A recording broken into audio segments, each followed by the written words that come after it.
Okay, so last day na pag-aralan ninyo ang tungkol sa proper fraction, improper fraction, and mixed numbers.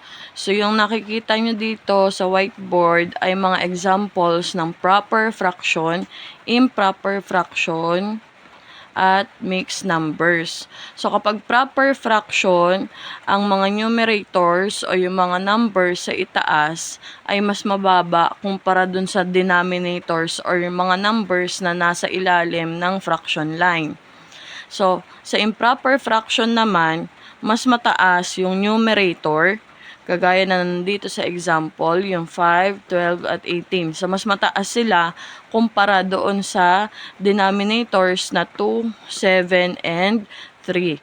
Kapag ka naman mixed numbers, ay mayroon itong whole number at mayroong proper fraction. Kagaya nitong tatlong examples, 1 as the whole number, 2/3 as the proper fraction, 2 as the whole number, 1/4 as the proper fraction, 3 as the whole number, and 1/5 as the proper fraction. So, kaya ito tinawag na mixed numbers is dahil nga combination of a whole number and a proper fraction. So, ang topic nyo ngayon is changing improper fraction to mixed numbers.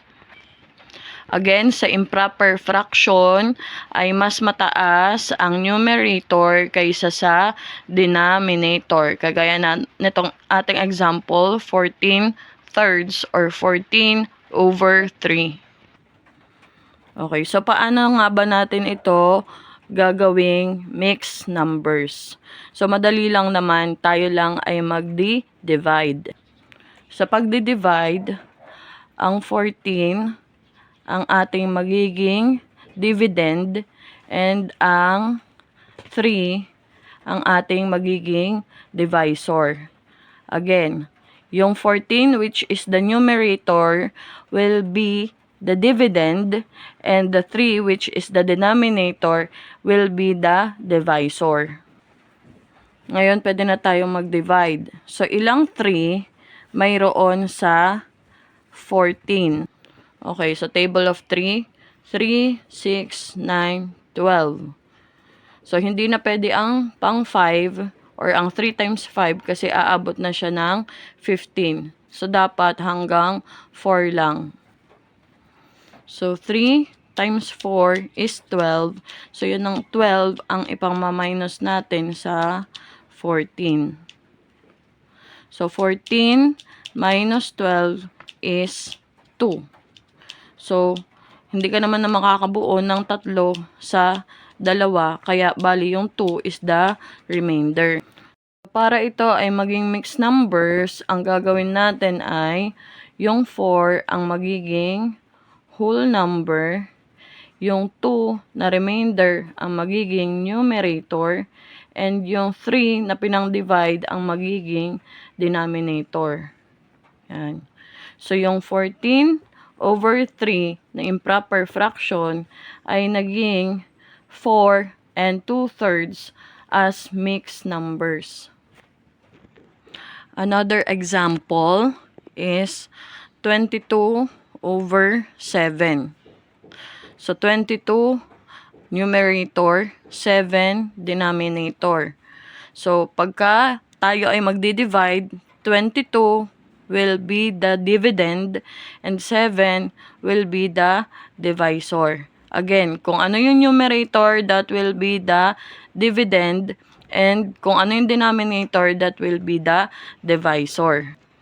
So, ilang 7 mayroon sa 22? So, table 7, 7, 14, 21, 28. So, ibig sabihin, hindi na pwede ang 4 kasi 28. Lalampas siya sa 22. So, hanggang 3 lang, which is 21. Yan. So, 3. 7 times 3 again is 21. So, yun ang ating ipang-minus sa 22. So, 22 minus 21, ang sagot is 1. So, wala nang mabubuong 7 sa 1. So, yung 1 natin ay ang ating remainder. So, pwede na siyang isulat into mixed form or mixed number form. So, yung 3, which is yung quotient, that will be our whole number. Yung ating 1 na remainder is the numerator. And the 7, which is na pinang-divide, that will be our denominator. So, ang mixed form ng 22/7 is 3 and 1/7. So, in changing improper fraction to mixed numbers, remember to divide the numerator by the denominator. And then to write it into mixed numbers, the quotient will be the whole number, the remainder will be the numerator, and the divisor will be the denominator. Ngayon naman ay gagawin natin ang changing mixed numbers to improper fraction. So, meron tayo dito ang example na mixed number. Again, pag mixed number, may whole number at mayroong proper fraction. So, dito sa sample natin, meron tayong 3 and 2/5 or 3 and 2/5. So, paano nga ba natin to gagawing improper fraction? Madali lang. Tayo ay magmumultiply at magpa-plus. Paano ito?